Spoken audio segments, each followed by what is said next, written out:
गुरुर्ब्रह्मा गुरुर्विष्णू गुरुर्देवो महेश्वरा गुरु साक्षात परब्रह्म तस्मै श्री गुरुवे नमः।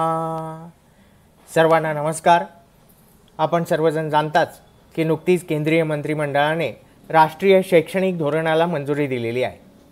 हे राष्ट्रीय शैक्षणिक धोरण म्हणजे भारतीय शिक्षण व्यवस्थेमध्ये आमूलाग्र बदल ठरविणारे हे धोरण आहे। हे तिसरे राष्ट्रीय शैक्षणिक धोरण आहे। या राष्ट्रीय शैक्षणिक धोरणाने पूर्व प्राथमिक शिक्षणापासून ते PhD पर्यंत संशोधन आणि त्यासोबतच प्रोफेशनल एज्युकेशन, इंजिनिअरिंग एज्युकेशनल अशा सर्वच शैक्षणिक क्षेत्रामध्ये मोठे आमूलाग्र बदल सुचवलेले आहेत। या राष्ट्रीय शैक्षणिक धोरणाच्या माध्यमातून संपूर्ण भारतीय समाजाला एका उत्थानाकडे नेण्याची वाटचाल ही आता पुढील कालावधीमध्ये होणार आहे।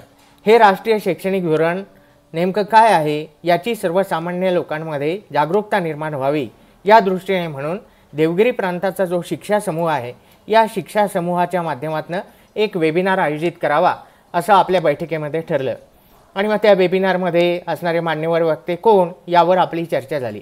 मग त्यानुसार असं ठरलं की शिक्षा समूह म्हणून कार्यरत असणाऱ्या ज्या वेगवेगळ्या संघटना आहेत, अनेक वर्षापासून आपण हे राष्ट्रीय शैक्षणिक धोरण तयार व्हावं, भारतीय शैक्षणिक क्षेत्रामध्ये आमूलाग्र बदल व्हावे यासाठी प्रयत्नशील आहोत।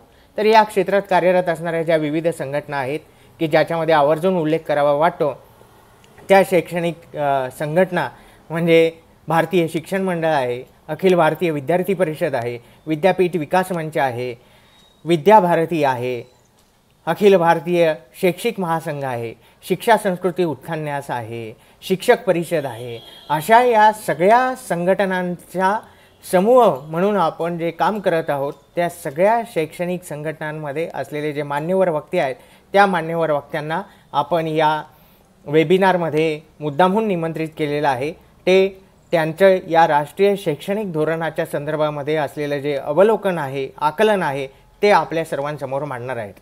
आज दिनांक 9 ऑगस्टपासून या राष्ट्रीय जे चर्चासत्र आहे, हे जे आपलं मांडणी आहे या मांडणीला सुरुवात होणार आहे आणि 14 ऑगस्टला याचा समारोप होणार आहे। याच्यासाठी म्हणून आपण ज्या वक्त्यांना बोलवलेलं आहे ते आजचं पहिलं पुष्प गुंफणारे आहेत भारतीय शिक्षण मंडळाचे अखिल भारतीय संघटन मंत्री माननीय मुकुलजी कानिटकर। ते राष्ट्रीय शिक्षण धोरण एक समग्र दृष्टिकोन या विषयावर मार्गदर्शन करणार आहेत। त्यांचा परिचय व प्रास्ताविक करून देण्यासाठी मी प्रोफेसर डॉक्टर माधुरीताई देशपांडे यांना विनंती करतो की त्यांनी त्यांचा परिचय आणि एकंदरीतच आजच्या या पहिल्या सत्राचं जे प्रास्ताविक आहे ते प्रास्ताविक करावं। धन्यवाद। आगतम स्वागतम सुस्वागतम। देवगिरी शिक्षा समूहातर्फे आयोजित नवीन राष्ट्रीय शैक्षणिक धोरणावरील वेबसंवाद मालिकेत सर्व विद्वज्जनांचे विद्यार्थी, शिक्षक, पालक तसेच शिक्षण प्रेमी बंधू भगिनींचे हार्दिक स्वागत। भारतीय शिक्षण मंडळ नवीन राष्ट्रीय शैक्षणिक धोरणाला मंजुरी दिल्याबद्दल केंद्र सरकारचे मनपूर्वक अभिनंदन करीत आहे। राष्ट्रीय शैक्षणिक धोरणावर भारतीय शिक्षण मंडळाने 1974 पासून काम करून समग्र एकात्म असा अभिलेख इंग्रजीत तसेच 7 भारतीय भाषांमध्ये तयार करून तो 2014 मध्ये देशभर वितरित केला। 450 पेक्षा अधिक जिल्ह्यांमध्ये त्यावर व्यापक चर्चा, विचार विनिमय झाला। 2 वर्षांच्या काळात 4 लाखाहून अधिक लोकांनी आपल्या सूचना तसेच प्रतिक्रिया व्यक्त केल्या। त्या विचारात घेऊन भारतीय शिक्षण मंडळाने राष्ट्रीय शिक्षण धोरण समितीला सुधारित मसुदा सादर केला। या सूचनांचा सकारात्मक विचार केल्याबद्दल समितीतील विद्वज्जनांचे तसेच अध्यक्ष माननीय डॉक्टर के कस्तुरीरंगन यांचे हार्दिक आभार। भारतीय शिक्षण मंडळाने बनवलेल्या मसुद्यातील 60% सूचनांचा राष्ट्रीय शैक्षणिक धोरणात समावेश झालेला आहे, ही आनंदाची बाब। समग्र परिवर्तनाच्या दृष्टीने विशेष उल्लेखनीय सुधारणा पहिली, मानव संसाधन मंत्रालयाचे शिक्षण मंत्रालय असे नामांतर, राष्ट्रीय शिक्षण आयोग तसेच राष्ट्रीय अनुसंधान प्रतिष्ठानाची निर्मिती आणि शालेय जीवनातील लवचिकता। माननीय पंतप्रधान मोदीजी यांनी सुचवल्याप्रमाणे नव्या शैक्षणिक धोरणावर चर्चा होणं विविध मतप्रवाह प्रदर्शित होणं, एकूणच सर्वतोपरी सर्वंकष असं विचारमंथन अपेक्षित आहे. यावर जितकी जास्त चर्चा होईल तितका शिक्षण व्यवस्थेला फायदा होणार आहे. राष्ट्रीय शिक्षण नीतीवर आधारित वेब संवाद मालिकेत पहिलं पुष्प आज गुंफणार आहेत माननीय मुकुलजी कानेटकर. विषय आहे राष्ट्रीय शिक्षण नीती सर्वस्पर्शी दृष्टिकोन. सर्वपरिचित अशा या अस्खलित वक्तृत्व शैली लाभलेल्या तसेच दांडगा व्यासंग असलेल्या लेखक, उपक्रमशील, कृतीप्रवण अशा मुकुलजींच्या ओजस्वी आणि बहुपेडी अशा जीवन प्रवासाचा आपण थोडक्यात आढावा घेऊया. Doctor Babasaheb Ambedkar law college येथून LLB ची पदवी प्राप्त केल्यानंतर 1990 पासून आपले संपूर्ण जीवन समाजकार्याला समर्पित. 1990 ते 2012 हा काळ विवेकानंद केंद्रात जीवनव्रती या साधनेत व्यतीत. 2012 पासून भारतीय शिक्षण मंडळाचे ते निगडित आहेत. 2016 पासून अखिल भारतीय संघटन मंत्री ह्या पदावर कार्यरत आहेत. तत्पूर्वी 2008 ते 2011 ह्या कालावधीत सचिव, विवेकानंद इंटरनॅशनल फाउंडेशन नवी दिल्ली ह्या भूमिकेत त्यांनी आपला अमीट असा ठसा उमटवला आहे. 2007 पासून सदस्य ह्या नात्याने मध्य प्रदेश राज्य योग परिषदेला त्यांनी विशेष योगदान दिलेले आहे. दरवर्षी 12 जानेवारीला करोडो विद्यार्थ्यांच्या सामूहिक सूर्यनमस्काराचा कार्यक्रम आयोजित केला जातो. अजून एक आवर्जून उल्लेख करायला हवाच असा एक वैशिष्ट्यपूर्ण उपक्रम म्हणजे ग्वालियर येथील विवेकानंद केंद्रातील भव्य सामूहिक योग वर्गाचा विश्वविक्रम, ज्यात 2004 साली 16,049 तर 2005 साली 29,973 विद्यार्थ्यांनी सहभाग घेतला आणि ह्याची गिनीज विश्वविक्रमामध्ये नोंद झालेली आहे. 5 आंतरराष्ट्रीय परिषदांचं आयोजन तसेच 28 आंतरराष्ट्रीय परिषदांमध्ये सहभाग नोंदवलेला आहे. परीक्षा दे हसते हसते, सार्थक, अवेकनिंग लाईफ्स मिशन, स्वाध्याय, अभिभावक उद्बोधन, संस्थाचालक परामर्श या विषयावरील तणाव व्यवस्थापन, जीवन व्यवस्थापन, शिक्षक उद्बोधन या संबंधित वेगवेगळ्या कार्यशाळांचं नियोजन तसेच आयोजन. त्यांनी आयोजन केलेल्या 2,350 आनंद शाळांचा 7,000 पेक्षा अधिक प्रशिक्षणार्थींनी लाभ घेतलेला आहे. अतिथी प्राध्यापक या नात्याने IIT मुंबई, IIT रुड़की, महाराजा सयाजीराव विद्यापीठ वडोदरा येथे गीता आणि व्यवस्थापन, सस्टेनेबल फायनान्स या अभ्यासक्रमांचं अध्यापन. ताण आणि भीतीशिवाय परीक्षा देण्यासाठी त्यांनी लिहिलेलं परीक्षा दे हसते हसते हे पुस्तक अतिशय लोकप्रिय झालेलं आहे. याशिवाय त्यांच्या ग्रंथसंपदेत हिंदी, भारत जागो, विश्व जगाओ, भारत का जीवन ध्येय, गढ़े जीवन अपना, संगठन गढ़े चलो, परिवार बने पाठशाला, समर्थ भारत, समग्र शिक्षा शोधकर्ता कार्यकर्ता, इंग्रजी मधली essential Vivekananda, management's new frontiers, भारतीय स्क्रिप्चर्स अप्लाइड हा edited volume, let's build organisation. तसेच मराठी मधल्या पुस्तकाचं शीर्षक आहे परीक्षा देऊया हसत खेळत. हिंदी, मराठी आणि इंग्रजी 2,150 पेक्षा अधिक लेखांचं प्रकाशन झालेलं आहे. 8,000 पेक्षा जास्त व्याख्यानांचा आनंद असंख्य श्रोत्यांनी आजपर्यंत घेतलेला आहे. आणि आता आपण सर्वही अत्यंत उत्सुक आहोत माननीय मुकुलजी कानेटकर यांना ऐकण्यासाठी. आदरणीय मुकुलजी, मी आपल्याला विनंती करते आपण सत्राला प्रारंभ करावा. तत्कर्मयन्न बंधाय सा विद्याया विमुक्तये, आयासाया परम कर्म विद्यान्या शिल्प नैपुणम. कर्म म्हणजे जे बंधनात बांधत नाही आणि विद्या जी मुक्त करते. विष्णू पुराणाचा हा श्लोक शिक्षणाची व्याख्या आपल्यासमोर ठेवतो. मुक्तकरी विद्या हा भारतीय संस्कृतीमध्ये शिक्षणाचा आदर्श आणि शिक्षणाचं उद्दिष्ट आहे. आणि मनुष्य हा कर्मस्वातंत्र्यानं प्रेरित झाल्यामुळे आपल्या स्वातंत्र्याचा उपयोग करून काहीही कर्म करू शकत असल्यामुळे त्या कर्माला दिशा देणं हे आवश्यक आहे. म्हणून बंधनमुक्त करणारं कर्म कसं करावं याची योग्यता प्रत्येकामध्ये यावी, याकरता जे दिलं जातं ते शिक्षण म्हणजे ते मुक्तकरी शिक्षण होणार.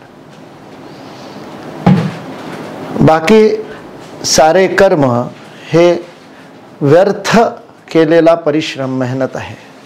आयास आया अपरम कर्म असं तो विष्णू पुराणाचा ऋषी म्हणतो. आणि विद्या जी मुक्त करत नाही ती फक्त केवळ मात्र कारिगरी आहे. ज्याप्रमाणे कुठला एखादा मजूर काम करतो त्याप्रमाणे काम करणं, स्वातंत्र्याचा उपयोग न करता, मुक्त न होता.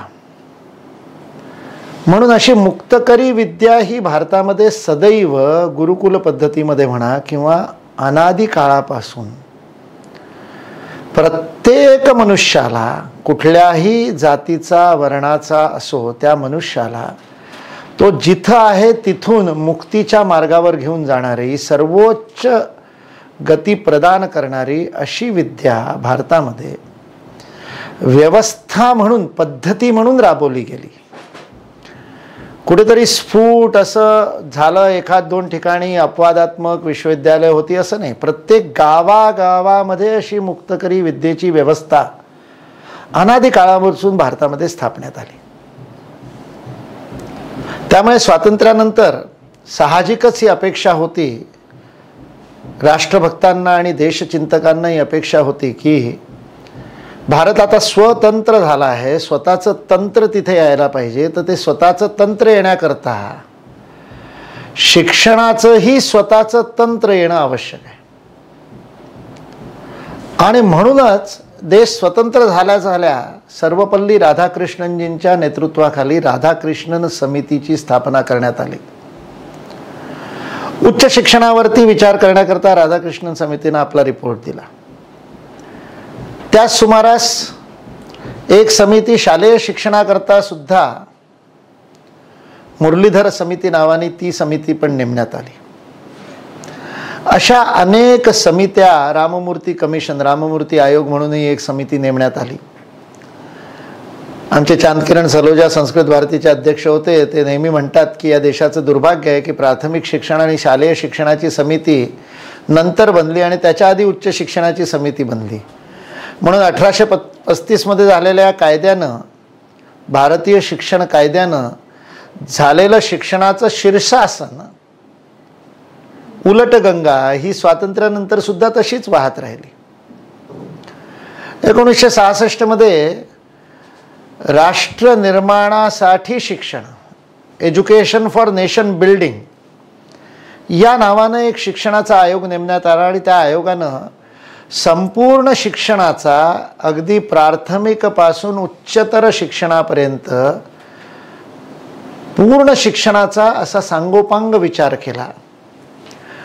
DS कोठारी जे DRDOचे संस्थापक पण होते आणि मोठे वैज्ञानिक होते, ते त्या आयोगाचे अध्यक्ष होते. म्हणून त्याला कोठारी कमिशन नावाने जास्त ओळखलं जातं. पण त्यांचं अधिकारिक ऑफिशियल नाव हे education for nation building, commission for education for nation building, राष्ट्र निर्माणकारी शिक्षणाकरता असलेला तो आयोग होता. आणि त्या आयोगानं पूर्ण सांगोपांग विचार करून एक समग्र आणि अशा प्रकारचा सल्ला त्या आयोगाच्या रिपोर्टच्या रूपानं देशाला दिला. या देशाचं दुर्भाग्य आहे की तो रिपोर्ट फक्त अडगळीत किंवा वाचनालयातच, ग्रंथालयामध्येच राहिला. त्यात त्यांनी दिलेले उपाय हे शिक्षण क्षेत्रामध्ये फारसे लागू झाले नाही. आणि त्यानंतर 1986 मध्ये नवीन शिक्षणाचं धोरण म्हणून न्यू एज्युकेशन पॉलिसी या नावाने यशपाल समितीची स्थापना झाली. सॅम पित्रोदा त्याचे अध्यक्ष झाले. आणि शिक्षणात काहीतरी नवीन करायचं म्हणून एक नवीन शिक्षणाचं धोरण, त्यावेळेस राजीव गांधी प्रधानमंत्री होते, त्यांनी ते नवीन शिक्षणाचं धोरण आणलं. 1992 मध्ये त्याच्यातच थोड्याशा सुधारणा करून ॲक्शन प्रोग्रॅम, क्रियान्वयन करता एक कार्यक्रम असं म्हणून त्याच्यामध्ये काही जोडण्यात आलं. पण 1986 नंतर शिक्षणाचं धोरण, किंवा ज्याला संस्कृतमध्ये आणि हिंदीमध्ये आपण नीती म्हणतो, नयती अर्थात नीती, भारतामध्ये नीतीशास्त्राचा फार महत्त्व आहे. विदुर नीती, खारवेल नीती, भर्तृहरीचं नीतीशतक, हे सगळं एक समाजाला आणि व्यवस्थेला, मुख्य म्हणजे प्रशासनाला मार्गदर्शक तत्व सांगणारं असं एक संपूर्ण होलिस्टिक समग्र चिंतन नीतीमध्ये देण्यात यावं, अशी एक अपेक्षा नीती या शब्दातनं असते. मराठीमध्ये आपण त्याला धोरण म्हणतो, इंग्रजीमध्ये पॉलिसी म्हणतो.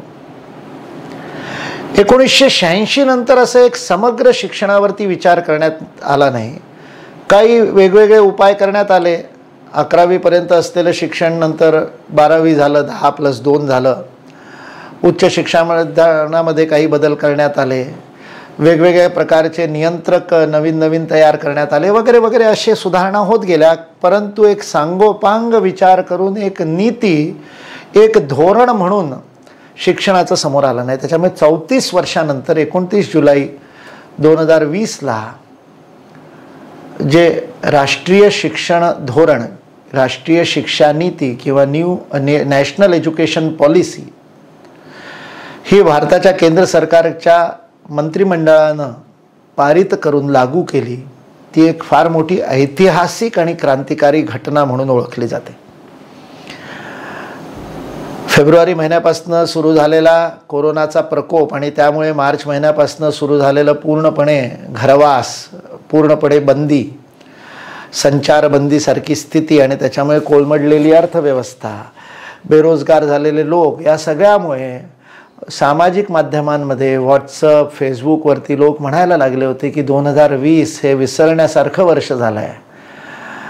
व्हॉट्सअपवरती अशा प्रकारचेही विनोद यायला लागले की त्याच्यामध्ये लोक लिहित होते की 2020ला डिलीट करून टाक देवा, कारण त्याच्यामध्ये व्हायरस आहे.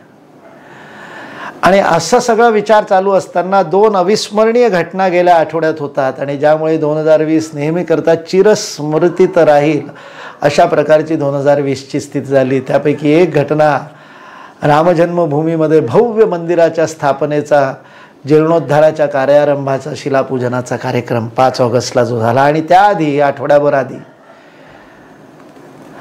त्या रामराज्याची मुहूर्तमेढ लोवली जाईल अशा प्रकारचा पायवा खणणारी अशी शिक्षणाची नीती, शिक्षण धोरण, राष्ट्रीय शैक्षणिक धोरण म्हणून 29 जुलैला लागू करण्यात आला. या 2 ऐतिहासिक घटनांमुळे जो 2020 हा विस्मृत करण्यायोग्य वाटत होता तो आज अविस्मरणीय झालेला आहे. या 2020च्या शिक्षण धोरणाची वाट खूप वर्षांपासून आपण पाहत होतो, कारण याची चर्चा 2015 सुरू झाली. 17 जानेवारी 2015 या तारखेला तत्कालीन शिक्षण मंत्री, आम्ही भारतीय शिक्षण मंडळामध्ये तेव्हापासून शिक्षण मंत्री हा शब्द नेहमी वापरतो, जे बाजारू नाव दिलं होतं मानव संसाधन विकास मंत्रालय, ते बाजारू नाव आम्ही कधी वापरलंच नाही. त्यामुळे तत्कालीन शिक्षण मंत्री स्मृती इराणींच्या घरी एक वार्ता परिषद झाली आणि ज्याच्यामध्ये वार्ताहरांना बोलावून आणि त्यांच्यासमोर 33 मुद्दे ठेवण्यात आले. समाजापुढे 33 मुद्दे ठेवण्यात आले. समाजाला सांगण्यात आलं या 33 मुद्द्यांवरती तुम्ही आपलं मत नोंदवा. त्या मतनोंदणीकरता MyGov आणि शिक्षण मंत्रालयाच्या वेबसाईटवर व्यवस्था करण्यात आली. कोणीही आपलं मत नोंदवू शकत होतं.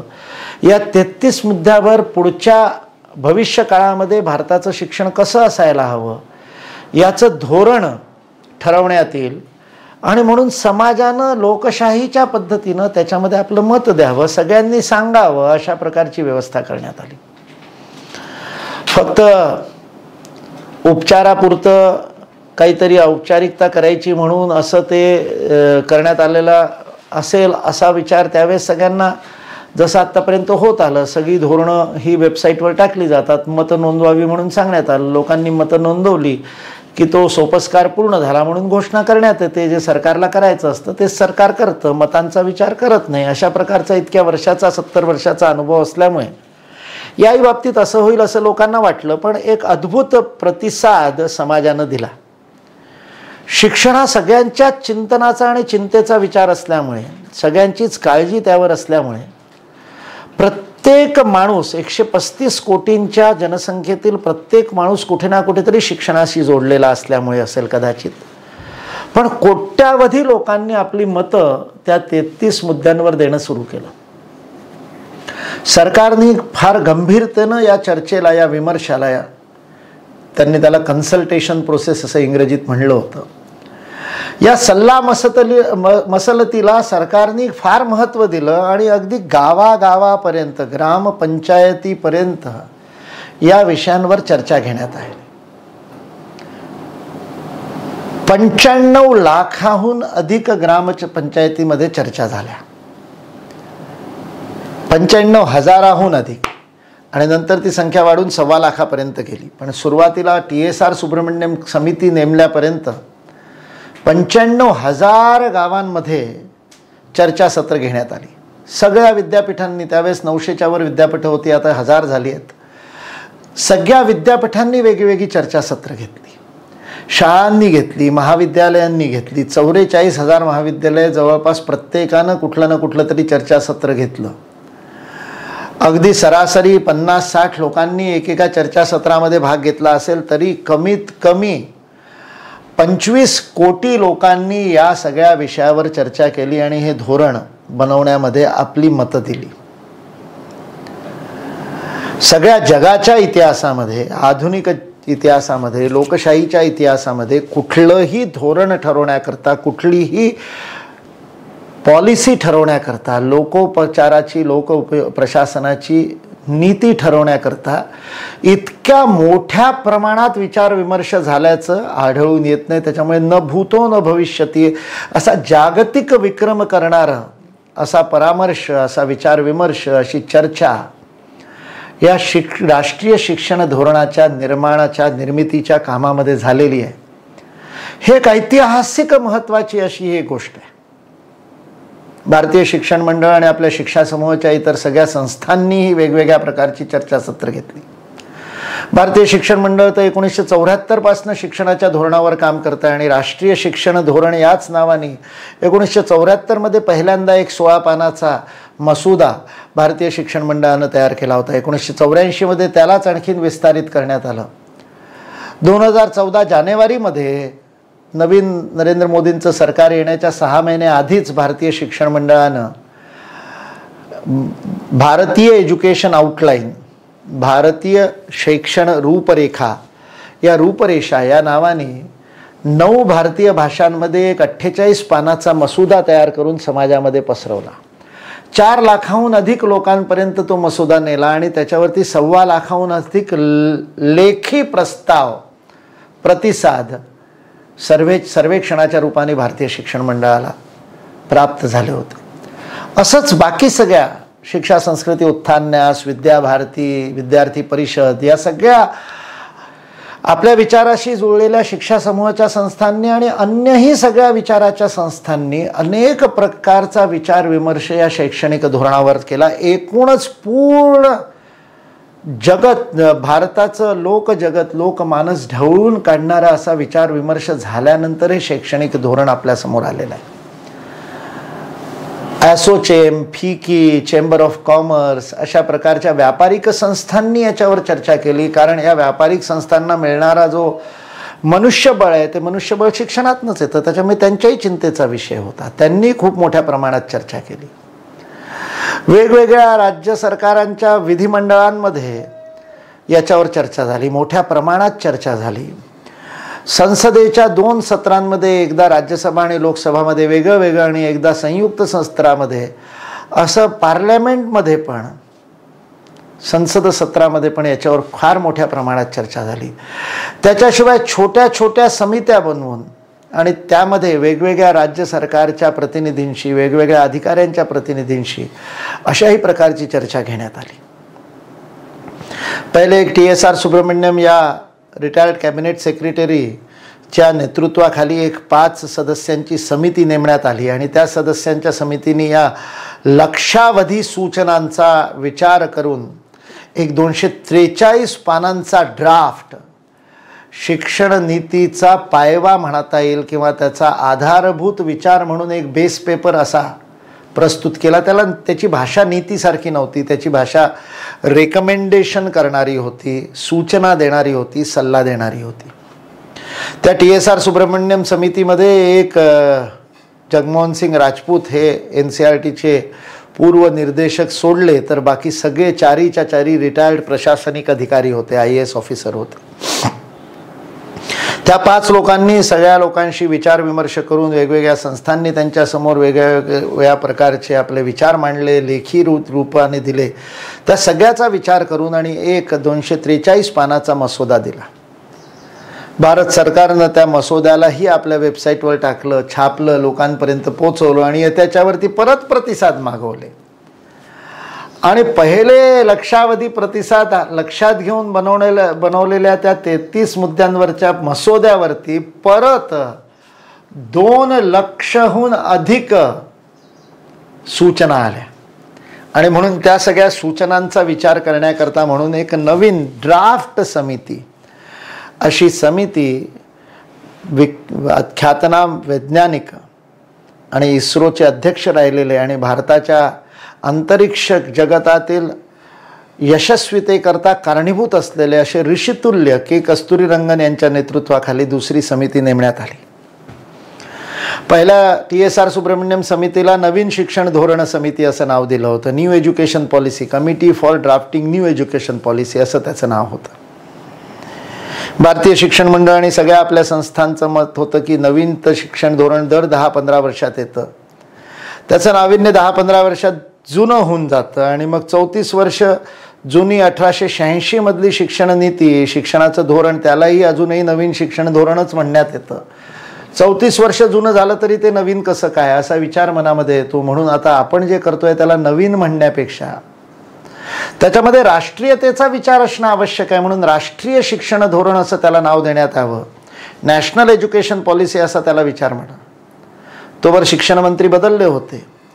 12 जुलै 2016ला झालेल्या एका कार्यक्रमामध्ये दिल्लीला कॉन्स्टिट्यूशन क्लबमध्ये नवीन शिक्षण मंत्री प्रकाश जावडेकरांबरोबर बोलताना मी त्यांना हा सल्ला दिला की त्यांना स्पष्ट शब्दात सांगितलं की याला नॅशनल एज्युकेशन पॉलिसी म्हणा, राष्ट्रीय शिक्षण नीती म्हणा, राष्ट्रीय शिक्षण धोरण म्हणा. आणि मी विनोदाचा भाग करत त्या भाषणामध्ये असंही म्हणलं होतं की तुमच्या अधिकाऱ्यांनाही फारशी चिंता होणार नाही, कारण अधिकारी तर सगळ्या फायलींवरती ॲब्रिव्हिएशनच लिहितात, शॉर्ट फॉर्मच लिहितात आणि त्याच्यामुळे NEP, न्यू एज्युकेशन पॉलिसीचं NEP, नॅशनल एज्युकेशन पॉलिसीमध्ये पण NEPच राहील, त्याच्यामुळे त्रास होणार नाही. आणि त्यामुळे खरंच 3 महिन्यांनी जेव्हा कस्तुरीरंगन समितीची घोषणा झाली, त्या घोषणेमध्ये जो मॅन्डेटचा जो कागद होता, जो सरकारी जो एक आदेश निघाला, त्या आदेशावरती कस्तुरीरंगन समितीला national education policy draft committee असं नाव देण्यात आलं. मंजुल भार्गव नावाचा प्रिन्स्टन युनिव्हर्सिटी अमेरिकामध्ये असलेला प्रवासी भारतीय 29 वर्षाचा युवा गणिताचा प्राध्यापक, ज्याला गणिताचं नोबेल प्राइज म्हणलं जातं असं फील्ड मेडल मिळालं होतं, त्यानं 2 वर्षाची सुट्टी घेऊन शिक्षणाच्या धोरणावर काम करण्याकरता भारतात येऊन राहिला. MK श्रीधर मॅनेजमेंटचे प्रबंधशास्त्राचे प्राध्यापक, बेंगलोर विश्वविद्यालयात असलेले, विद्यार्थी परिषदेचे राष्ट्रीय उपाध्यक्ष राहिलेले असे MK श्रीधर त्या समितीमध्ये होते. कस्तुरीरंगनजी, MK श्रीधर, वसुधा कामत, प्रोफेसर कट्टीमनी, राजेंद्र गुप्त अशी सगळ्या मातब्बरांची अशी ही समिती होती. आणि या समितीमध्ये शिक्षण तज्ज्ञ होते, विषयाचे विशेषज्ञ होते आणि त्यांच्या माध्यमातून विचार झाला. JNUमध्ये प्रोफेसर असलेले आणि त्याआधी JNUतनं शिकून गुवाहाटी युनिव्हर्सिटीत काम करणारे मझहर आसिफ, जे विद्यार्थी परिषदेचे कार्यकर्ते होते, ते पण या समितीचे सदस्य होते. या सगळ्यांनी अत्यंत परिश्रमपूर्वक आलेल्या सगळ्या प्रतिसादांना, सगळ्या सूचनांचा विचार करून अगदी एक 3 संशोधकांची टीम नेमून बेंगलोरच्या NACच्या कार्यालयामध्ये कार्यालय बनवून कस्तुरीरंगनजी प्रतिदिन 3-4 तास या विषयाकरता आपल्या या वयामध्ये 70च्या वर वय उलटून गेल्यानंतर सुद्धा अत्यंत परिश्रमानं असं या सगळ्या सल्ल्यांना, सगळ्या विचारांना, सगळ्या सूचनांना व्यवस्थित अभ्यासपूर्वक त्याची तयारी करून आणि एक 600 पानाचा मसोदा या समितीनं सरकारपुढे ठेवला. त्या मसुद्यामध्ये जवळपास 650 पानाच्या मसुद्यामध्ये शिक्षणाचा सर्वंकष विचार करण्यात आला. तो या शैक्षणिक धोरणाचा पार्श्वभूमीमध्ये फार महत्त्वाचा टप्पा आहे. आज फक्त इंग्रजीमध्ये 66 पानाची आणि हिंदीमध्ये 107 पानाची असलेली ही पॉलिसी, ही नीती किंवा हे धोरण आपल्यासमोर जे आलेलं आहे त्याच्या मागे त्याच्या 10 पट तयारी केलेलं अशा प्रकारचं एक 650 पानाचं बाड हे त्याचं आधारभूत तत्व आहे. म्हणून या शिक्षणात नीतीतल्या या शिक्षण धोरणातल्या एकेका मुद्द्याला समजावून घ्यायचं असेल तर त्या 650 पानांचा संदर्भ आपल्याला घेता येऊ शकतो. खूप परिश्रमानं तयार केलेलं असं ते बाड होतं आणि त्याच्यावर मग सरकारमध्ये विचार झाला. त्याच्यानंतर त्या 650 पानांवर आणखीन विचार घेण्यात आले. तेही 1.25 लाखाच्या वर विचार समाजानं ठेवले. इतका परामर्श, इतका विचार विमर्श, इतकी चर्चा कुठल्याच धोरणाकरता कधीच झाली नव्हती. आणि ते सगळं झाल्यानंतर नोव्हेंबर महिन्यात मागच्या वर्षी 2019 मध्ये जवळपास एक अंतिम स्वरूप असलेली अशी शिक्षणाची नीती किंवा धोरण हे शिक्षण मंत्रालयाकडे आणि मग तिथून प्रधानमंत्री कार्यालयाकडे पाठवण्यात आलं. त्यानंतरही भरपूर चर्चा झाल्या, कॅबिनेटमध्ये चर्चा झाल्या, विभिन्न राज्यांच्या शिक्षण मंत्र्यांशी, त्या राज्यांच्या मुख्यमंत्र्यांशी चर्चा झाल्या आणि त्याच्यानंतर आज हे शैक्षणिक धोरण आपल्यासमोर 29 जुलैला सगळ्यांच्या पुढे आलेलं आहे. मला पार्श्वभूमी आणि आवश्यकता या विषयावरती उद्घाटन भाषण देण्याचं सांगण्यात आलं. म्हणून ही पार्श्वभूमी विस्तारानं तुमच्यासमोर मी विशद केली की एक महत्त्वपूर्ण चर्चा होऊन 5 वर्ष त्यावर विचार विमर्श होऊन वेगवेगळ्या स्तरावर अगदी तळागाळातल्या लोकांची मतं घेऊन आणि असे हे बनलेलं शिक्षणाचं धोरण हे भारत मनाचा विचार करून बनलेलं असं धोरण आणि खऱ्या अर्थानं राष्ट्रीय शैक्षणिक धोरण याला म्हणता येईल. In real sense it is a national policy. म्हणजे फक्त अखिल भारतीय स्वरूपाची आहे म्हणून राष्ट्रीय नाही, तर भावात्मक रूपाने, वैचारिक रूपाने राष्ट्रीयतेनं परिपूर्ण आहे आणि पूर्ण लोकशाहीच्या तत्वांवर आधारित समाज मनाचा कानोसा घेऊन बनवलेली अशी ही शिक्षण नीती किंवा धोरण असल्यामुळे ती पार्श्वभूमी फार महत्त्वाची आहे. अनेक विचारवंतांच्या परिश्रमाचा हा परिपाक आहे. त्यांनी दिलेल्या महत्त्वपूर्ण सूचनांचा विचार करून तयार झालेलं असं हे शैक्षणिक धोरण आहे. याची आवश्यकता काय तर शिक्षण ही पायाभूत व्यवस्था आहे. आज देश स्वतंत्र झाला. मी मुद्दाम तोडून म्हणतोय, स्वतंत्र एक शब्द आहे, त्या स्वातंत्र्याचा अर्थ स्वतःचं तंत्र, स्वतंत्र, स्वराज्य. लोकमान्य बाल गंगाधर टिळकांनी म्हणलं आमचं स्वतःचं राज्य म्हणजे हा स्वबोध जागृत करणारं असं राज्य, असं तंत्र, अशी सिस्टीम ही 73 वर्षात आपण विकसित करू शकलो नाही. आपले सगळे कायदे जुने. आता काहीच दिवसांपूर्वी, 2 आठवड्यांपूर्वी 1860 मध्ये बनलेल्या आणि आयकर या अधिनियमाचं म्हणजे इन्कम टॅक्सचं 1860 पासून इतके वर्ष झाली म्हणून त्याचा सोहळा साजरा करण्यात येत होता. आणि लोकांनी विचार केला याच्यामध्ये सोहळा साजरा करण्यासारखं काय आहे. इंग्रजांनी बनवलेला कायदा भारताला लुटण्याकरता म्हणून आयकर त्यांनी घेतला होता. स्वतंत्र झाल्यावर हा आयकर बदलला का तुम्ही? त्याच्या तरतुदींमध्ये खूप परिवर्तन झाले. यावर्षी परिवर्तन झाले, दरवर्षीच्या बजेटमध्ये त्याच्यामध्ये बदल होतात. पण मूळ कायदा हा ब्रिटिशांनी दिलेला. त्याच्यामुळे त्या कायद्यामध्ये कुठल्याही सामाजिक संस्थेला, धर्मार्थ संस्थेला दान देण्याची जी मियाद आहे, जी मर्यादा आहे ती 10% आहे. ही 10% कुठून आली? ही बायबलमधनं घेतलेली मर्यादा आहे. आमच्या याच्यात तर सर्वस्व दान करण्याचा विचार भारतामध्ये आहे. म्हणून स्वबोध देणारी व्यवस्था नाही, अर्थव्यवस्था स्वबोध करणारी नाही, न्यायव्यवस्था स्वबोध करणारी नाही. म्हणून सबरीमलासारखे निर्णय होतात, म्हणून जलईकट्टू सारखे निर्णय होतात, म्हणून शनी शिंगणापूरवर कोर्ट काहीतरी म्हणतं. कारण कोर्टाला स्वबोध नाही. त्या मॅकॉलेच्या शिक्षण व्यवस्थेतनंच शिकून आलेले न्यायाधीश, त्या शिक्षण व्यवस्थेतनं शिकून आलेले वकील आणि त्या सगळ्यांच्या विचारानं, म्हणून मातृभाषेतल्या शिक्षणावरती कर्नाटक सरकार निर्णय घेतं. प्रायव्हेट शाळा त्याच्या विरुद्ध जातात कोर्टामध्ये आणि न सुप्रीम कोर्ट निर्णय देतो की कुठल्या भाषेमध्ये शिकायचं याचा सरकार निर्णय करू शकत नाही.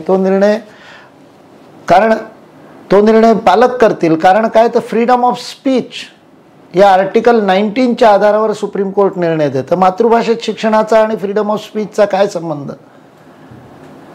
पण सगळं तंत्रच विदेशी अजूनही चाललं आहे 70-73 वर्षानंतर. कारण हे तंत्र चालवणारे, बनवणारे, या तंत्राला कायम ठेवणारी माणसं ज्या शिक्षणातनं तयार होतात ते शिक्षणच स्वतंत्र नाही. त्या शिक्षणामध्ये स्वबोध नाही. ते शिक्षणही विदेशी. 1966 राष्ट्रनिर्मितीकरता शिक्षण या विषयावर असलेल्या त्या कमिशनचं, त्या आयोगाचा रिपोर्ट आला. DS कोठारी कमिशन म्हणून त्याला ओळखलं जातं. कोठारी कमिशनचा रिपोर्ट आला. त्या कोठारी कमिशनच्या रिपोर्टच्या प्रस्तावनेमध्ये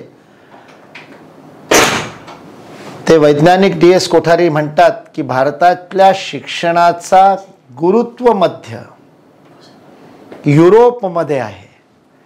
आजही भारतीय शिक्षणाचं व्यवस्था आणि धोरण हे युरो केंद्रित आहे आणि तो गुरुत्व मध्य भारतामध्ये आणणं आवश्यक आहे. 1966 कोठारी म्हणतात आहे, पण 2020 पर्यंत हे झालं नाही. म्हणून या राष्ट्रीय शैक्षणिक धोरणाची फार मोठी आवश्यकता होती. राष्ट्रीय असणं आवश्यक होतं. भारताचा स्वबोध निर्माण करणारं, भारतबोध हा मनामध्ये रुजवणारं असं शिक्षण जर का तयार करायचं असेल तर त्या राष्ट्रीयतेनं ओतप्रोत असलेलं शैक्षणिक धोरण हे भारतामध्ये अस्तित्वात येणं आवश्यक होतं. ही या शैक्षणिक धोरणाची फार मोठी आवश्यकता होती. ते या शैक्षणिक धोरणामध्ये त्याचे बीज, त्याचे काही सूत्र आपल्याला मिळतात. कुठल्याही धोरणाचा परिणाम त्याच्या अंमलबजावणीवर अवलंबून असतो. त्याच्यामुळे तो कागद खूप चांगला तयार झाला आहे, तो ग्रंथ खूप चांगला तयार झाला आहे, ती संहिता खूप चांगली आहे, ती 66 पानात इंग्रजीमध्ये लिहिलेली पॉलिसी, ते पॉलिसीचं डॉक्युमेंट ते खूप अद्भुत आहे तयार झालेले आहे. ती पोथी खूप चांगली आहे. पण त्या पोथीवरनं उपचार कसे होणार, ती लागू कशी होणार, ती अंमलबजावणी कशी होणार, याच्यावर त्या धोरणाची यशस्वीता अवलंबून राहील. आणि त्याच्यामध्ये जेवढं शासनाची जबाबदारी आहे तेवढीच समाजाची जबाबदारी आहे. म्हणून शासनानं धोरण राबवायला पाहिजे. त्याच्याकरता कायदे बनवावे लागतील. त्याच्याकरता सगळ्या तंत्रामध्ये बदल करावे लागतील. सगळ्या शिक्षण मंडळांना आपले मंडळाचे नियम बदलून 5+3+3+4 राबवावं लागेल. पुढच्या 6 दिवसांमध्ये या शिक्षा समूहाच्या व्याख्यानमालेमध्ये विश्वसंवाद केंद्रावरनं वेगवेगळ्या विषयांवर त्या विषयाचे विस्तृत विवरण वेगवेगळे विशेषज्ञ देणार आहेत. म्हणून मी त्या विषयावर फारसं शैक्षणिक धोरणामध्ये काय आहे फारसं भाष्य या आजच्या उद्घाटन भाषणामध्ये मी करत नाही आहे. मी मुद्दाम आवश्यकता आणि पार्श्वभूमी याच्यावर आपला विषय केंद्रित ठेवला आहे. ढोबळमानानं पूर्ण शैक्षणिक धोरण काय म्हणतं ते तुमच्यासमोर मांडण्याचा मी या भाषणामध्ये फक्त प्रयत्न करणार आहे. म्हणून ती राष्ट्रीयता एक महत्त्वाची आवश्यकता होती. दुसरी महत्त्वाची आणि ती आवश्यकता या शैक्षणिक धोरणामध्ये त्याची सूत्र, त्याचे बीज, त्याच्या बिया आपल्याला दिसतात. फक्त त्या अंकुरित झाल्या पाहिजे, त्या लागू केल्या पाहिजे. त्याकरता आवश्यक असलेली राजनैतिक इच्छाशक्ती, सामाजिक इच्छाशक्ती आणि सगळ्यात महत्त्वाचं म्हणजे शिक्षकांचं मनपरिवर्तन करणं हे फार आवश्यक आहे. 2-3 महत्त्वाचे बिंदू सांगतो ज्याच्यामध्ये ही राष्ट्रीयता झळकते. सगळ्यात महत्त्वाचं म्हणजे नाव बदलून परत शिक्षण मंत्रालय करण्यात आलं. हा अत्यंत स्वागतार्ह असा एक निर्णय आहे. सगळ्यांनी मनापासून याचं स्वागत केलं पाहिजे. कारण ह्युमन रिसोर्स डेव्हलपमेंट मिनिस्ट्री हे नावच बाजारानं दिलेलं नाव होतं. बाजारामध्ये उद्योगाकरता औद्योगिक क्रांतीनंतर 3 गोष्टी आवश्यक होत्या. भांडवल आवश्यक होतं, त्याला मनी, पैसा आवश्यक होता, भांडवल. दुसरं कच्चा माल आवश्यक होता, मटेरियल. मनी आणि मटेरियल या 2 M वरती मॅनेजमेंट चालत होतं. पण नंतर लक्षात आलं या दोनपेक्षा महत्त्वाचं आहे स्किल्ड लेबर, श्रमशक्ती आवश्यक आहे, मनुष्यबळ आवश्यक आहे. आणि त्याच्याकरता बाजारानं शब्द दिला ह्युमन रिसोर्स. जो माणूस हा सगळ्या संस्कृतीचा, संस्काराचा आणि सगळ्या विचाराचा सोर्स आहे, मूळ आहे. मूळ स्रोत असलेल्या त्या माणसाला रिसोर्स बनवून टाकलं. काय फरक आहे दोन्हीमध्ये? हा माईक जो मी इथं लावलाय आणि ज्या माईकमुळे हा आवाज तुमच्यापर्यंत पोचतोय तो रिसोर्स आहे, ते संसाधन आहे, ते साधन आहे, ते उपकरण आहे. पण या ध्वनीचा, या आवाजाचा मूळ सोर्स, मूळ स्रोत हा माझा कंठ आहे. आणि या कंठालाही जर का मी रिसोर्स म्हणू लागलो तर मग त्याचा मी इन्शुरन्स करतो, त्याचे मी पैसे घेतो, त्याला पेटंट करतो. जर का त्यालाही मी व्यापारात आणलं तर. तसंच माणसाला बाजारू बनवण्याचं काम करणारं शैक्षणिक धोरण 1986 नंतर आपल्यामध्ये आलं. आणि म्हणून याचं नाव 90च्या दशकामध्ये ग्लोबलायझेशनच्या याच्यामध्ये बदलून HRD करण्यात आलं होतं. ते परत शिक्षण मंत्रालय झालं. हा एक फार महत्त्वाचा ॲटिट्यूडनल, दृष्टिकोन परिवर्तनाचा असा निर्णय आहे. म्हणून त्याचं राष्ट्रीयतेच्या दृष्टिकोनातनं महत्त्व आहे. दुसरा महत्त्वाचा निर्णय भाषांबद्दल आहे. मातृभाषेतून शिक्षण व्हावं ही आपली नेहमीची अशी डिमांड राहिलेली आहे. आपण नेहमीच ही मागणी करत राहिलो की प्राथमिक शिक्षण तर कमीत कमी मातृभाषेतनं व्हायलाच हवं. एवढंच नाही तर पुढचं शिक्षणही मातृभाषेतनं व्हायला हवं. आणि अगदी आयुर्विज्ञान म्हणजे मेडिकल किंवा तंत्रज्ञान म्हणजे टेक्नॉलॉजीचं शिक्षणसुद्धा, प्रोफेशनल व्यावसायिक शिक्षण ज्याला म्हणतात ते सुद्धा भारतीय भाषांमधनं उपलब्ध व्हायला हवं. ही मागणी आपल्या संस्थांची नेहमीपासून राहिलेली आहे, सुरुवातीपासून राहिलेली आहे. पण गेल्या 10, 15, 20 वर्षांमध्ये आपण इंग्रजीचा बोलबाला सगळीकडे पाहतो. आणि त्याच्यामुळे सांस्कृतिक क्षरण समाजामध्ये होताना, संस्काराचं क्षरण होताना आपल्याला दिसतं. या शैक्षणिक धोरणामध्ये स्पष्ट शब्दांमध्ये सांगण्यात आलं आहे की पहिली 5 वर्ष आणि जमल्यास 8 वर्षांपर्यंत मातृभाषेतनं त्यांनी 3 शब्द वापरले आहेत. मातृभाषा, घरची भाषा आणि प्रादेशिक भाषा असे 3 शब्द. Mother tongue, home language and regional language असे 3 शब्द धोरणामध्ये वापरण्यात आले. या 3 पैकी एकामध्ये, कारण त्याच्यातच वाद घालतात लोक, आई पंजाबी आणि वडील मराठी असतील तर त्याची मातृभाषा काय वगैरे वगैरे, म्हणून घरात जी बोलली जाते ती भाषा, म्हणून त्यांनी होम लँग्वेज असा शब्द वापरला आणि विवादच मोळकळीस काढला. आणि जमल्यास 5वी पर्यंत आणि 5वी पर्यंत नक्कीच आणि जमल्यास 8वी पर्यंत अशी भाषा वापरून ते प्रावधान त्याच्यात ठेवण्यात आलंय. आणखी महत्त्वाचं म्हणजे उच्च शिक्षणामध्ये सुद्धा भारतीय भाषेमध्ये उपलब्ध असावं, हा चॉईस असावा, हा पर्याय उपलब्ध असावा. कोणाची इच्छा असेल तर त्याला मराठीमध्ये, गुजरातीमध्ये, हिंदीमध्ये, तमिळमध्ये, बंगालीमध्ये, असमियामध्ये डॉक्टर होता यावं. कंपल्सरी नाही. आज इंग्रजी कंपल्सरी झालं आहे, आज इंग्रजी अनिवार्य झालेलं आहे. ती अनिवार्यता संपण्यात यावी. या शैक्षणिक धोरणामध्ये धोरणकर्त्यांनी, नीती निर्मात्यांनी हे लिहिलं अक्षरशः. वाक्य आहे की कोणी जर का ठरवलं तर प्राथमिकपासून उच्च शिक्षणापर्यंत इंग्रजीचा एक शब्द न शिकता सुद्धा शिक्षण पूर्ण करू शकेल अशी मुभा देणारी व्यवस्था निर्माण व्हावी, अशा प्रकारचा विचार या शैक्षणिक धोरणामध्ये आहे. हे राष्ट्रीयतेचं दुसरं एक महत्त्वाचं मुद्दा आहे. राष्ट्रीयतेचा तिसरा मुद्दा म्हणजे भारतीय संदर्भांचा विचार करून भारत का ज्ञान असा शब्द त्यांनी वापरला. मी त्याला भारतबोध शब्द वापरतो. असा एक 100 अंकांचा, 100 गुणांचा पाठ्यक्रम, अभ्यासक्रम हा अगदी 5व्या वर्गापासून ते उच्च शिक्षणापर्यंत, पदव्युत्तर शिक्षणापर्यंत, पोस्ट ग्रॅज्युएशनपर्यंत भारतबोध हा अभ्यासक्रम 100 मार्काचा असावा, अशा प्रकारचं धोरण देण्यात आलं. याच्यामध्ये भारताची संस्कृती, भारताचा इतिहास, भारताचा भूगोल, जिओ पॉलिटिक्स या सगळ्याबद्दल माहिती देण्यात यावी. नागरिकांची कर्तव्य काय, आपल्या घटनेमध्ये दिलेले डायरेक्टिव्ह प्रिन्सिपल्स काय आहे, राज्य शासनाकरता दिलेले निर्देश काय आहे, त्याच्यामध्ये नागरिकांची कर्तव्य काय सांगितले, ती 11 कर्तव्य, त्याचं शिक्षण या सगळ्यामध्ये देण्यात यावं. त्याशिवाय सगळ्या स्तरांवरती एक मुक्त शिक्षण, एक त्याला समग्र, आता होलिस्टिक अभ्यासक्रम असं त्याला समग्र अभ्यासक्रम असं नाव देण्यात आलं, ज्याच्यामध्ये तुम्ही इंजिनियर झाले, डॉक्टर झाले, काही होणार असाल तरी 50% अभ्यासक्रम हा कला विषयाचा, बाकी विषयांचा, ज्याचा जीवनाकरता उपयोग आहे अशा विषयांचा अभ्यासक्रम, प्रत्येकाला हा आधार अभ्यासक्रम करावा लागेल अशा प्रकारचा विचार, असे अनेक राष्ट्रीयतेचे बीजबिंदू या शैक्षणिक धोरणामध्ये आपल्याला दिसतात. दुसरा महत्त्वाचा विषय या शैक्षणिक धोरणाच्या आवश्यकतेमध्ये आपल्याला आढळून येतो की खूप कठोर असं धोरण तयार झालं होतं आणि त्या रिजिडिटीमुळे, त्या कठोरतेमुळे आणि मनाचा विकास होणं, मनाची भरारी मारणं, पंख पसरवणं विद्यार्थ्यांना शक्य नव्हतं. 10वी नंतर ठरवावं लागायचं, गणित घेऊ का बायोलॉजी घेऊ का कॉमर्स घेऊ का कला विषय घेऊ, आणि हे का, याचं कुठलंही शास्त्रीय कारण कोणी सांगू शकत नव्हतं.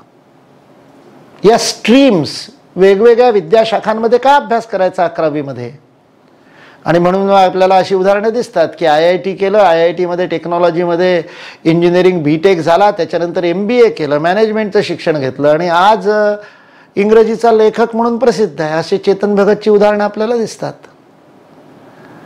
इंग्लिश लिटरेचरमध्येच MA केलं असतं तर जास्त चांगलं नसतं झालं का? पण का केलं नाही? कारण प्रतिष्ठा फक्त IITची आहे. एकदा गणित आणि एकदा फिजिक्स केमिस्ट्री घेतलं की मग तो लिटरेचरचा, साहित्याचा अभ्यास करू शकणार नाही, मराठी साहित्याचा अभ्यास करू शकणार नाही, संत साहित्याचा अभ्यास करू शकणार नाही, अर्थशास्त्राचा, इकॉनॉमिक्सचा किंवा राजनीतीशास्त्राचा जर का त्याला अभ्यास करायचा असेल तर मग त्याला फिजिक्सचा अभ्यास करता येणार नाही. अशा प्रकारचं एक कंपार्टमेंटलाइज, पूर्णपणे ताळेबंद करणारं असं शिक्षण, झापड लावलेलं शिक्षण असं इतक्या वर्षांपासून भारतामध्ये चाललं होतं. म्हणून विद्यामुक्त करी जर का करायचं असेल तर ती ही झापडं उघडणं आवश्यक होतं आणि पंखाची उंच भरारी मारून आकाशामध्ये गगनचुंबी वेध घेण्याची मुभा देणारं शिक्षण हवं होतं. म्हणून ही दुसरा एक महत्त्वाचा विषय, हे जे एक फ्लेक्झिबिलिटी, लवचिकपणा या शैक्षणिक धोरणामध्ये टाकण्यात आला आहे. 9वी ते 12वी या विषयामध्ये आधीचे प्रिपरेटरी स्टेज आणि त्याच्याबद्दल शालेय शिक्षणावरती जेव्हा तुमच्यासमोर व्याख्यान होईल तेव्हा डिटेल्स सांगण्यात येतील. मी फक्त लवचिकतेचा मुद्दा सांगतो. 9वी ते 12वी मध्ये तुम्हाला स्ट्रीम घेण्याची आवश्यकता नाही. तुम्हाला जर का संगीताबरोबर गणित शिकायचं असेल तर तुम्ही शिकू शकता आणि त्याच्याबरोबर कॉमर्सचे विषय घेऊ शकता. मेजर आणि मायनरची व्यवस्था ही पुढेही पदवी आणि पदव्युत्तर अभ्यासक्रमांमध्ये सुद्धा ठेवण्यात आली आणि असा पूर्ण 9वी पासून वरपर्यंत ही लवचिकता आपल्याला दिसते. सेमिस्टरमध्ये दर 6 महिन्यांनी परीक्षा होणार असल्यामुळे 4 वर्षांमध्ये बोर्ड परीक्षेचे जे वेगवेगळे विषय आहेत ते काढता येऊ शकतील अशा प्रकारची मुभा ही एक लवचिकता. त्याच्यामुळे 10वी आणि 12वीचं जे सगळ्या पालकांवरती आणि सगळ्या शिक्षण जगतावरतीच एक भार आणि टेन्शन येत होतं आणि त्याच्यामुळे कोचिंग क्लासेसचं प्रस्थ माजलं होतं. त्याला पण उपाय करण्याचा प्रयत्न या लवचिकतेत करण्यात आलेला आहे. उच्च शिक्षणामध्ये तर मल्टिपल एंट्री आणि मल्टिपल एक्झिट हा विषय देण्यात आला. कधीही प्रवेश घेता येऊ शकतो, कधीही बाहेर निघता येऊ शकतं. 1 वर्षांनी जर का तुम्ही सोडला अभ्यासक्रम, 1 वर्षच उच्च शिक्षणामध्ये युनिव्हर्सिटीमध्ये कॉलेजमध्ये गेले आणि त्याच्यानंतर सोडलं तर तुम्हाला प्रमाणपत्र मिळेल, सर्टिफिकेट मिळेल. 2 वर्ष गॅप घेतल्यावर परत दुसऱ्या वर्षामध्ये जा, दुसऱ्या वर्षानंतर सोडावं लागलं तर तुम्हाला पदविका मिळेल, डिप्लोमा मिळेल. 3 वर्ष पूर्ण केल्यानंतर पास डिग्री, सामान्य पदवी मिळेल. 4 वर्ष जर का तुम्ही पदवी केली तर ऑनर्स डिग्री, सन्मान पदवी मिळेल. जर का तुम्ही 3 वर्षाची डिग्री केली असेल तर 2 वर्षामध्ये पोस्ट ग्रॅज्युएशन म्हणजे पदव्युत्तर अभ्यासक्रम करू शकता. जर 4 वर्षाची डिग्री केली असेल तर 1 वर्षात पदव्युत्तर अभ्यासक्रम करू शकतात. पदव्युत्तर अभ्यासक्रम झाला की सरळ संशोधनात जाऊ शकतात. MPhil समाप्त करण्यात आलं. अशी एक अत्यंत लवचिक व्यवस्था निर्माण करण्यात आली. ही निश्चितप्रमाणे भारताच्या प्रतिभेला मुक्त करेल. मग सचिन तेंडुलकरला 12वी नापास होऊन जगण्याची आवश्यकता पडणार नाही. 12वी नापास झालेल्या भारतरत्न सचिन तेंडुलकरवर 12वीच्या अभ्यासक्रमामध्ये धडा शिकवण्यात येतो. तो स्वतः 12वी पास नाही आहे. ही स्थिती का झाली? कारण खेळाचे विषय घेऊन 12वी करता येत नाही.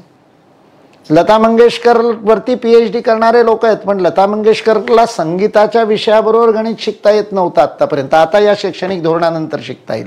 अंमलबजावणी परत बोर्डांच्या हातामध्ये, राज्य बोर्डांच्या, आणि CBSE कसं करेल त्याच्यावर खूप काही अवलंबून राहील. आणि याच्यामध्ये तुम्ही कौशल विकास, कला विकास, 64 कलांचा अगदी उल्लेख धोरणामध्ये करण्यात आलाय. 64 कलांचा, त्या कला तुम्ही घेऊ शकता. सुतारकाम, लोहारकाम, अशा प्रकारची कामं, भरतकाम, याच्यामध्ये सुद्धा क्रेडिट्स, गुणांक तुम्हाला मिळू शकतात. अशा प्रकारची लवचिक व्यवस्था ही फार महत्त्वाची व्यवस्था आहे. तिसरा या शैक्षणिक धोरणाचा फार महत्त्वाचा विषय आहे, हे सर्वसमावेशक धोरण आहे.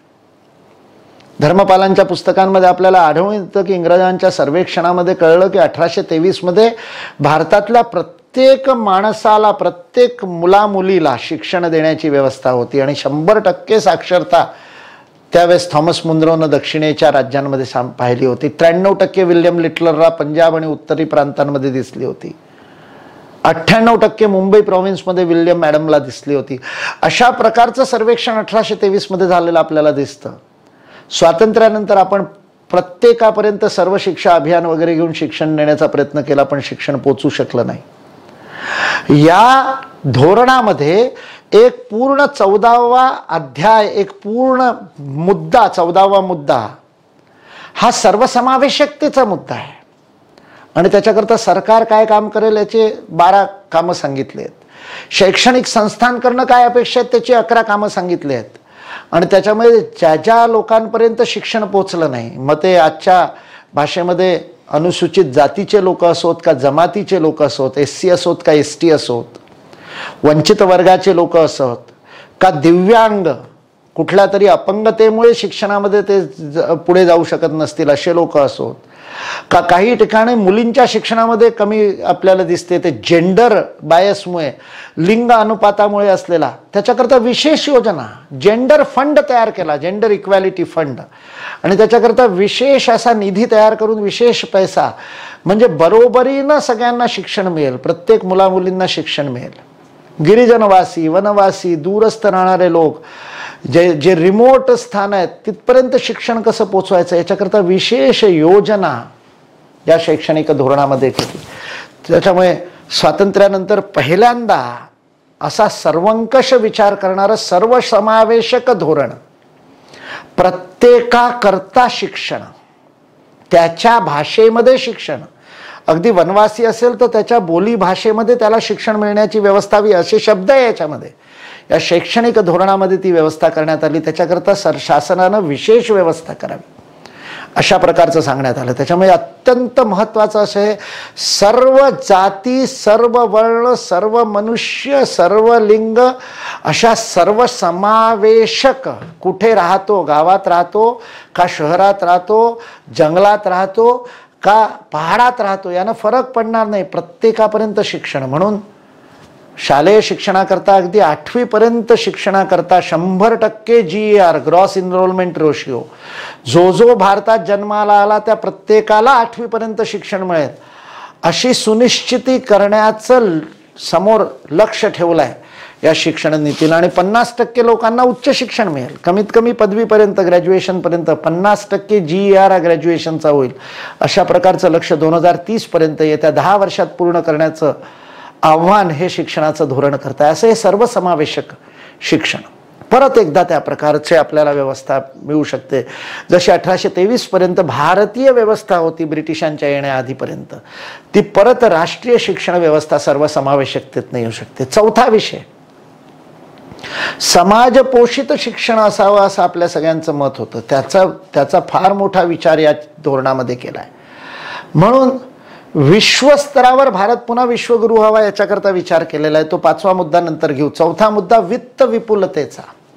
सरकारनं GDPचा 6%, सकल उत्पादनाचा 6% शिक्षणावर खर्च करावा अशी मागणी आपण स्वातंत्र्यापासून करतोय. 4.4% सर्वाधिक आपण पोचलो, त्याच्या पुढे पोचू शकत नव्हतं. याच्यामध्ये आणि केंद्रीय मंत्रिमंडळानं घेतलेला निर्णय असल्यामुळे प्रधानमंत्री, अर्थमंत्री, वित्तमंत्री सगळ्यांचं त्याला सगळ्यांचा मिळून सार्वजनिक झालेला सामूहिक असा निर्णय आहे, ज्याच्यामध्ये हे ठरवण्यात आलं की 6% GDPचा खर्च येत्या 5 वर्षांमध्ये ते लक्ष्य आपण गाठू आणि तिथपर्यंत पोचू. वाढता GDP 5 ट्रिलियन इकॉनॉमी बनते आणि त्या 5 ट्रिलियनचा 6% एवढा जर का शिक्षकांना मिळू लागला आणि त्याच्यामध्ये लिहिलं आहे कुठे कुठे खर्च केला पाहिजे, जिल्हा लेवलवर खर्च केला पाहिजे, शिक्षकांच्या वेतनाकरता खर्च केला पाहिजे, हे जे शिक्षाकर्मी आणि अशा प्रकारचे देहाडीवाले मजुरी करणारे आणि रोजची त्यांना रोजगार मिळावा रोजंदारीवरती काम करणारे जे शिक्षक आहेत ते कॉन्ट्रॅक्च्युअल शिक्षक पूर्णपणे समाप्त व्हावे, अशा प्रकारचे शब्द या धोरणामध्ये वापरण्यात आले आहे. म्हणून हे अत्यंत समाजपोषित विचार CSR मध्ये द्यावं हा विषय मांडण्यात आला आहे. परोपकारी संस्थांमध्ये आपली ॲल्युमिनी पूर्व छात्र परिषद बनवून जुन्या विद्यार्थ्यांनी गुरुकुल व्यवस्था कशी चालली इतके वर्ष, कुठलंही सरकारी अनुदान न घेता वर्षोनवर्ष 1823 पर्यंत आपलं राज्यच नव्हतं, आपले राजे नव्हते आणि मग कसे काय 7 लाख गावांमध्ये शिक्षण व्यवस्था होती, ती समाजपोषित होती. प्रत्येक गुरुकुलातनं शिकलेला व्यक्ती जीवनपर्यंत आपल्या आणि मिळकतीतला जे काही तो कमावेल त्या कमाईमधला 10% दशांश हा गुरुकुलाला देणार, ती व्यवस्था परत सुरू करण्याचं बीज या शैक्षणिक धोरणामध्ये आहे. आणि 5वा मुद्दा वैश्वीकरणाचा मुद्दा. आणि जेव्हा वैश्वीकरणाचा मुद्दा होतो तेव्हा विदेशातल्या चांगल्या विद्यापीठांनी भारतात यावं अशा प्रकारचा विचार तो होतोच, कारण युरो केंद्रित असल्यामुळे तोच विचार आपला चालतो. पण याच्यामध्ये या शैक्षणिक धोरणामध्ये विश्वगुरू शब्द वापरला आहे. भारत परत विश्वगुरू झाला पाहिजे, इंग्रजीमध्ये त्यांनी जगद्गुरू विश्वगुरू हा शब्द वापरला. आणि विश्वगुरू होण्याकरता काय केलं पाहिजे, तर 3 कामं या दृष्टीने करण्यात आली आहेत. एक तर जगातल्या सर्वोच्च 100 विद्यापीठांना भारतामध्ये आपले कॅम्पस आपले परिसर उघडण्याकरता एक धोरण बनवावं, एक कायदा बनवावा, अशा प्रकारचा या नीतीमध्ये निर्णय घेण्यात आला आहे. आणि तो कायदा आपल्या भारतातल्या प्रायव्हेट निजी संस्थांकरता ज्या प्रकारचा कायदा आहे, खाजगी संस्थांकरता ज्या प्रकारचा कायदा आहे, त्याच धर्तीवर विदेशातल्या संस्थांकरता कायदा बनवावा. म्हणजे वेगळे नियम नाही, त्यांना वेगळ्या सवलती नाही. भारतात यायचं असेल तर भारताच्या कायद्याप्रमाणे काम करावं लागेल, अशा प्रकारचा विचार या धोरणामध्ये आहे.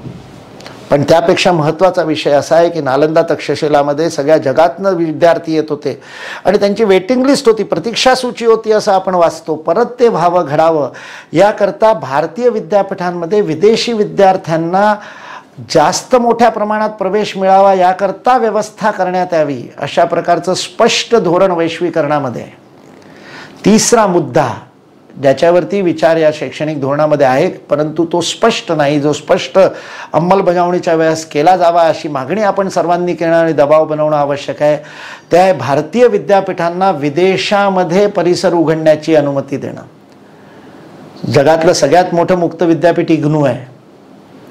दिल्लीतल्या त्या इग्नूचे 46 विदेशामध्ये केंद्र होती. मध्ये कपिल सिब्बलच्या वेळेस माहीत नाही काय डोक्यात आलं, ती सगळी विदेशातली केंद्र बंद करण्यात आली. आत्ता आपले सरकार आल्यानंतर 18 केंद्र परत उघडण्यात आली आहे. 180 देश वाट पाहत आहेत. ज्या 171 देशांनी आंतरराष्ट्रीय योग दिवसाकरता सही केली होती किंवा आत्ता भारताला सुरक्षा परिषदेत आणि अस्थायी सदस्य बनवण्याकरता ज्या 182 देशांनी मत दिलं, ते सगळे तुमच्या विद्यापीठांचं स्वागत करतील.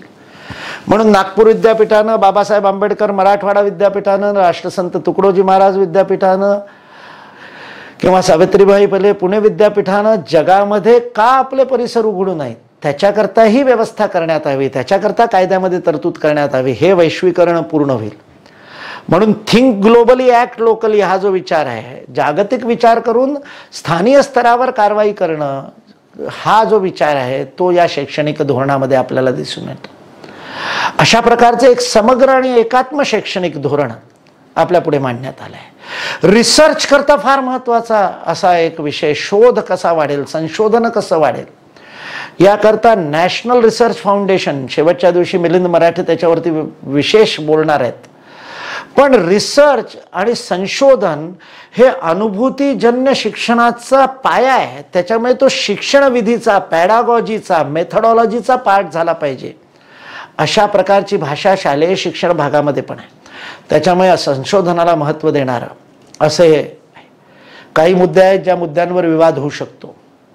शिक्षकांच्या गुणवत्तेकरता अध्यापक शिक्षणाची एक वेगळी व्यवस्था, 4 वर्षाचा अभ्यासक्रम, BEd 2 वर्षाचा न होता पूर्णच BEd 4 वर्षाचं व्हावं, 12वी नंतरच ठरवावं, हे तर फार स्वागतार्ह आहे. पण उच्च शिक्षणामध्ये सुद्धा टेन्युअर पोस्ट 4 वर्षाकरता 5 वर्षाकरता पहिल्या मसुद्यामध्ये 5 वर्ष लिहिलं होतं. आता या फायनल नीतीच्या डॉक्युमेंटमध्ये त्यांनी वर्ष नाही लिहिली, पण टेन्युअर पोस्ट अशा प्रकारचा करिअरचा ग्राफ, टेन्युअर करिअर ग्राफ अशा प्रकारचा शब्द वापरण्यात आलाय. त्याचा विरोध शिक्षक संघटना करतील, निश्चितप्रमाणे करतील. विद्यापीठाच्या प्राध्यापकांना असं अधांतरी ठेवणं 3 वर्ष किंवा 5 वर्षांनी माझी नोकरी जाऊ शकते अशा प्रकारचा विचार केल्याने चांगले शिक्षक येणार नाही असं काही लोकांचं मत आहे. आणि त्याच्याकरता अनेक प्रकारच्या संस्था आंदोलन करण्याची तयारी करतायत. अशा प्रकारचे 2-3 विवादित मुद्दे पण याच्यामध्ये आहेत ज्याच्यावर तयारी आपल्या सगळ्यांना करावी लागेल. गुणवत्तेकरता हे आवश्यक आहे. म्हणून भारतीय शिक्षण मंडळाचं सुविचारित मत असं आहे की टेन्युअर पोस्ट ही वाईट गोष्ट नाही. कारण आज जर का चुकीचा व्यक्ती प्राध्यापक बनला, त्याला स्वतःलाही कळलं आणि विद्यापीठालाही कळलं की याच्यामध्ये प्राध्यापकत्व नाही, शिक्षकत्व नाही, तरी 40 वर्ष त्याला झेलावं लागतं. आणि मग एक पूर्ण 3 पिढ्यांपर्यंत त्याचा अशा शिक्षकाचा परिणाम आणि असर आपल्याला दिसून येतो. म्हणून 3 किंवा 5 वर्षांमध्ये शिक्षकाला स्वतःलाही कळेल मी या लायकीचा आहे की नाही, आणि संस्थालाही कळेल, आणि त्याच्यामुळे शिक्षकांची गुणवत्ता वाढेल निश्चितप्रमाणे. त्याची जबाबदारी वाढेल टेन्युअर पोस्ट असल्याने. हा एक विषय असला तरी स्थायित्व नसल्यामुळे त्याची चिंता वाढू शकते, हाही विषय आहे. म्हणून शिक्षक संघटना त्याच्या विरुद्ध विचार करणार आहेत आणि त्याची अंमलबजावणी कशी करावी, म्हणजे गुणवत्तेशी तडजोड न करता, कॉम्प्रोमाइज न करता शिक्षकांच्या हिताची रक्षा कशी करण्यात यावी अशा प्रकारची अंमलबजावणी करणारं धोरण याच्यातनं बाहेर निघावं, या धोरणातनं अशी इच्छा आहे. खाजगी शिक्षण संस्थांकरता सुद्धा व्यापारीकरण बंद करण्याच्या दृष्टीने, कमर्शियलायझेशनला थांबवण्याच्या दृष्टीने अनेक प्रकारच्या तरतुदी या शिक्षण धोरणामध्ये आहेत. पण कधी कधी त्या एकांगी झाल्यासारख्या वाटतात. शिक्षणाचं व्यापारीकरण व्हायलाच नको आणि शिक्षण हे स्वस्तच असलं पाहिजे, या बाबतीत कोणाचंही दुमत नाही.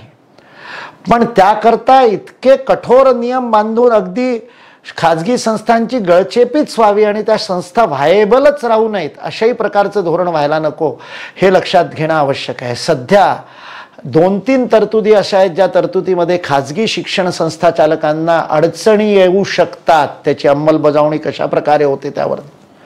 त्याच्यामुळे आपलेही अनेक कार्यकर्ते खाजगी शिक्षण संस्था चालवतात, आपलेही अनेक ट्रस्ट आहेत ज्या शिक्षण संस्था चालवतात. त्या सेवाभावी असल्या तरी सरकारच्या मते त्या खाजगी आहेत, सरकारी नसल्यामुळे. त्याच्यामुळे त्यांच्या पुढे सुद्धा काही अडचणी या शैक्षणिक धोरणामध्ये व्यापारीकरण, कमर्शियलायझेशन थांबवण्याकरता दिलेल्या काही तरतुदींमुळे होऊ शकतं. अशा प्रकारची एक शक्यता, अशा प्रकारची एक पायवाट त्या धोरणामध्ये सोडण्यात आलेली आहे. अंमलबजावणी करताना याच्यावरती व्यवस्थित उपाय करण्याची आवश्यकता आहे आणि त्याच्याकरता आपल्या लोकांनाही, सगळ्यांना, अशा शिक्षण संस्थांना एकत्र येऊन या धोरणाचा व्यवस्थित अभ्यास करून याच्या अंमलबजावणीची एक चांगली योजना, ज्याच्यामुळे दोन्ही गोष्टीचं संतुलन होईल, बॅलन्सिंग होईल.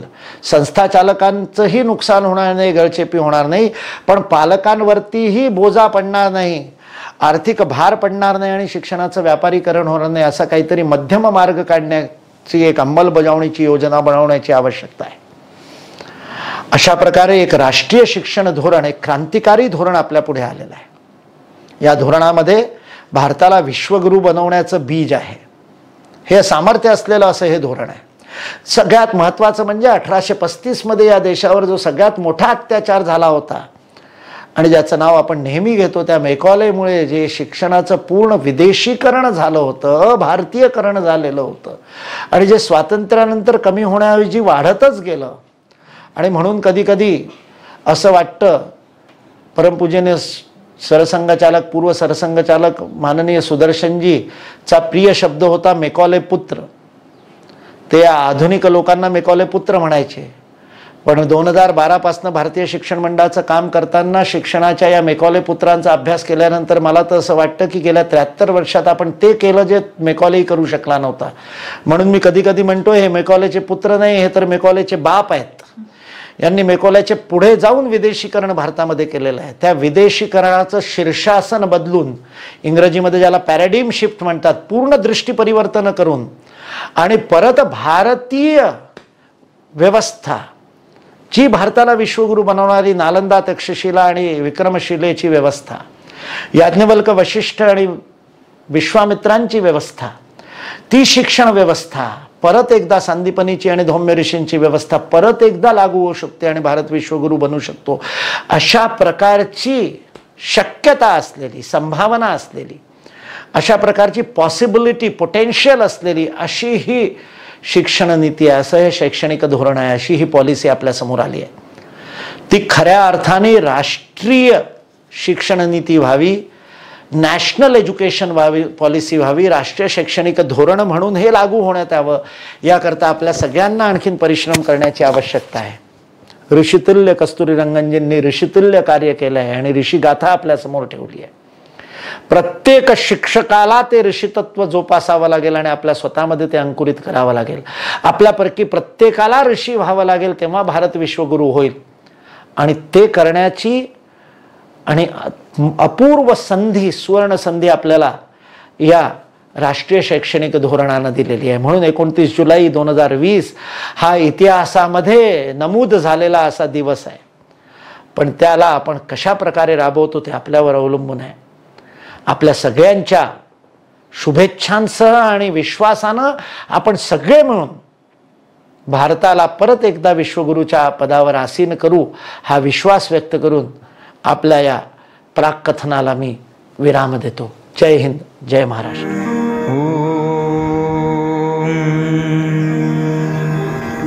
सर्वे भवन्तु सुखिनः, सर्वे सन्तु निरामयाः, सर्वे भद्राणि पश्यन्तु, मा कश्चित् दुःखभाग् भवेत्. ॐ शान्तिः शान्तिः शान्तिः.